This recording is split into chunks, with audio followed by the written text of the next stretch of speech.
Hi guys, welcome back to ChemiQ Lux. I hope you're all doing fantastically today.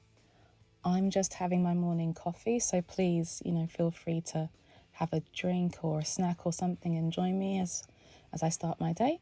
But I will do a quick disclaimer. This video is for entertainment purposes only.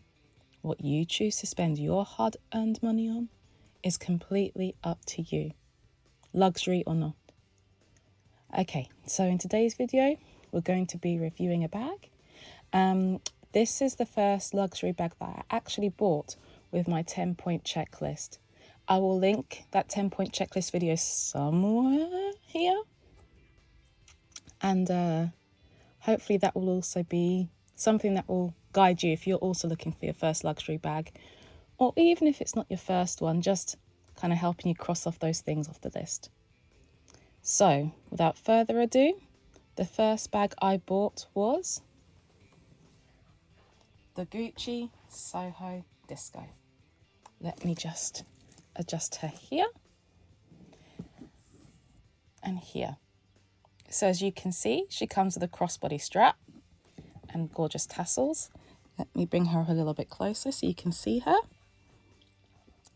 She is a few years old, but you can still see the condition is very good.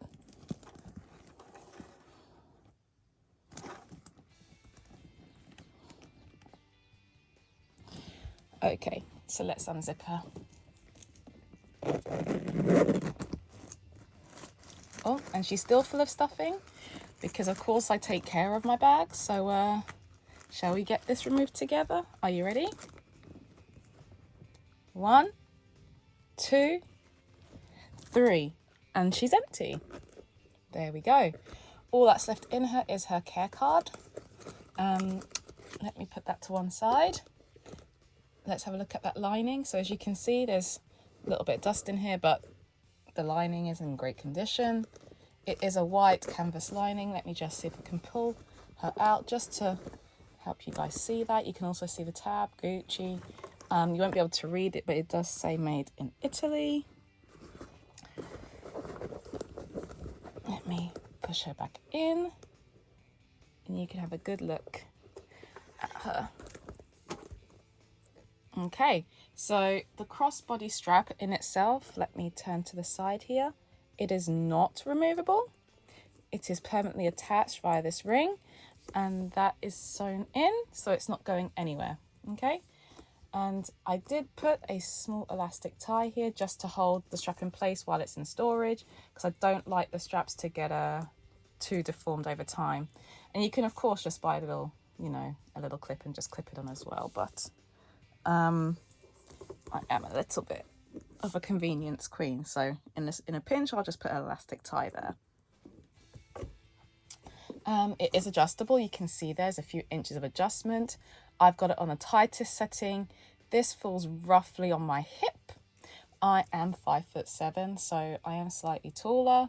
And also the tassel, just so you know, if I pull up the strap, let me do that right here. If I pull up the strap, you can see the tassel remains unaffected, okay?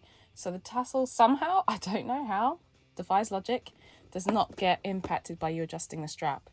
And also, considering this bag is a few years old, you can actually see the tassels are in pretty good condition along with this grained leather.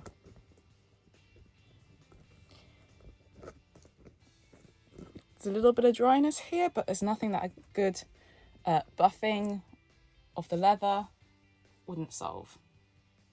So let me take another sip of my coffee and then let's go through some of the features of this bag. Put her back here. Okay. So let's talk dimensions.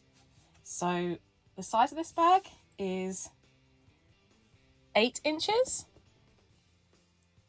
in width, 6 inches in height, and 2.5 inches in depth. So the depth is actually a little bit surprising, probably. It was for me, because it does feel like a little bit of a TARDIS in terms of what you can put in there, but that would be why. So what does it actually fit? So short answer is all your essentials with a little bit of room to spare. So I have an iPhone 12 Pro Max, fits in there no problem, along with a card holder, six key holder. I can even fit in a spare charger, like the whole socket and cable, pen. What else will go in there? Sanitizer, face mask, sunglasses can fit in there in the case. So all of those things are actually, for me, essentials. And there's still room for more. But in the water bottle test, I have here a bottle of water. Let's see if it fits in. And as you can see, it just about fits.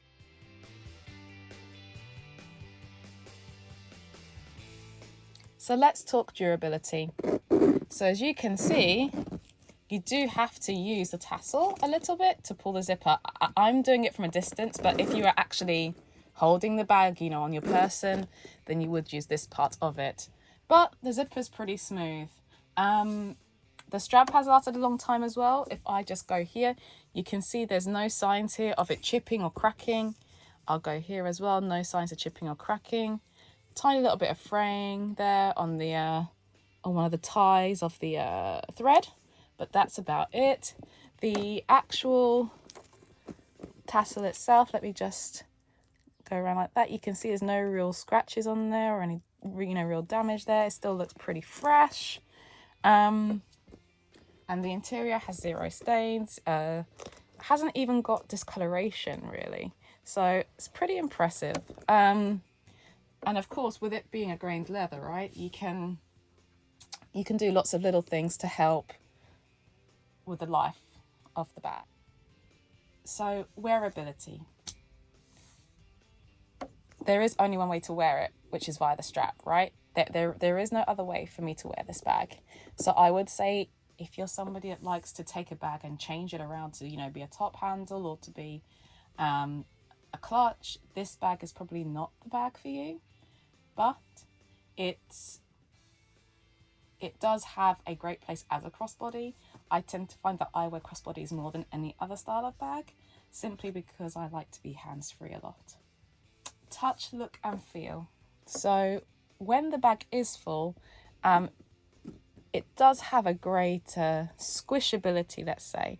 Obviously where the GG logo is, it's not a place that I squish as much. This has some sort of thickness to it, so it holds its shape on the GG. But everywhere else the leather is soft. You can see it's pliable, right?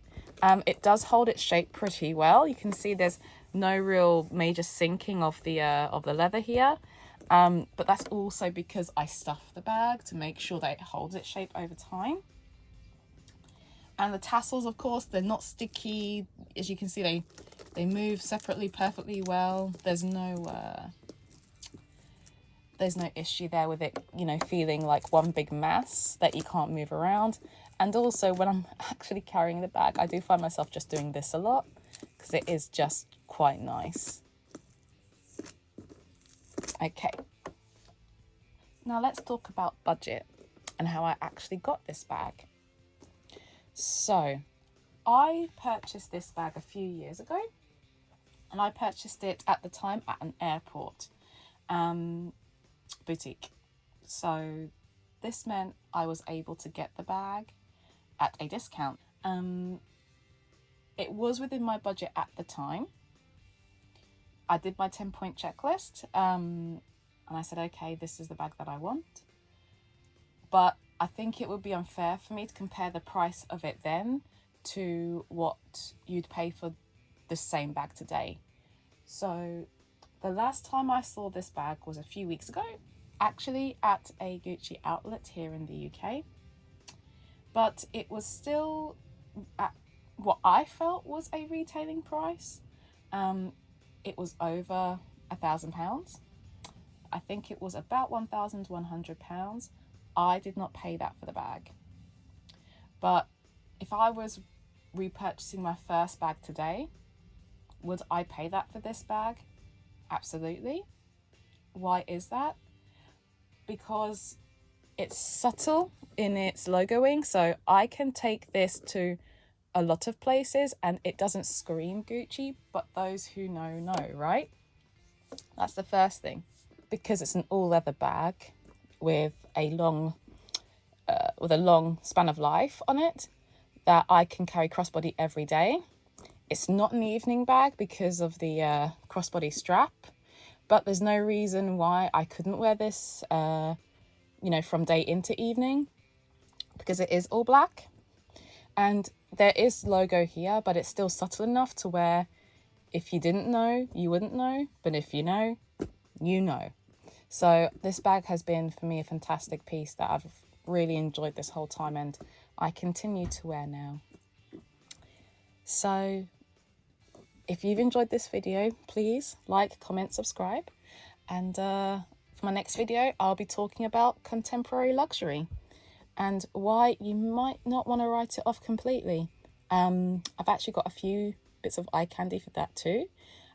It's going to be a coach video, so please like, subscribe and enjoy.